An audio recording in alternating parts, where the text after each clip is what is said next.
जंगल में एक रहस्यमय हवा चली। सारे जानवर चुपचाप अपने अपने घरों में छुप गए। क्या ये तूफान है या कोई नई चीज आ रही है?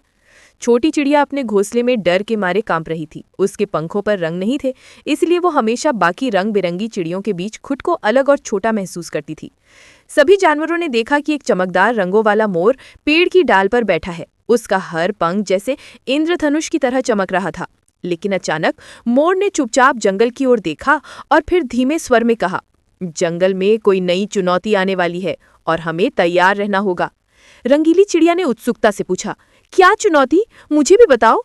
मोर ने उसे गंभीर स्वर में कहा, सब्र करो, समय आने पर तुम खुद जान जाओगी।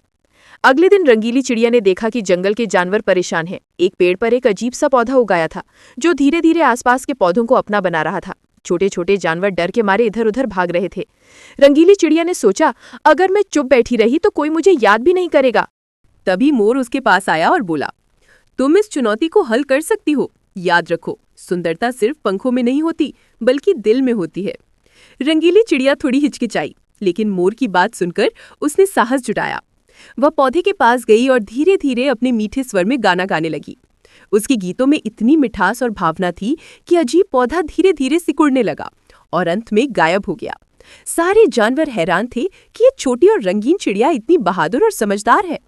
मोर मुस्कुराया और बोला, देखा, असली सुंदरता पंखों या रंग में नहीं, बल्कि साहस और अच्छे दिल में होती है।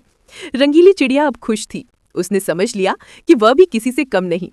जंगल के सारे जानवर उसकी बहादुरी की तारीफ करने लगे। उस दिन से रंगीली चिड़िया हर चुनौती का सामना हिम्मत और समझदारी से करने लगी। और मोर हमेशा उसके पास रहता और उसे सिखाता कि असली चमक बाहर नहीं, भीतर होती है। संदेश है, असली सुंदरता और ताकत दिखावे में नहीं, बल्कि दिल और साहस में होती है।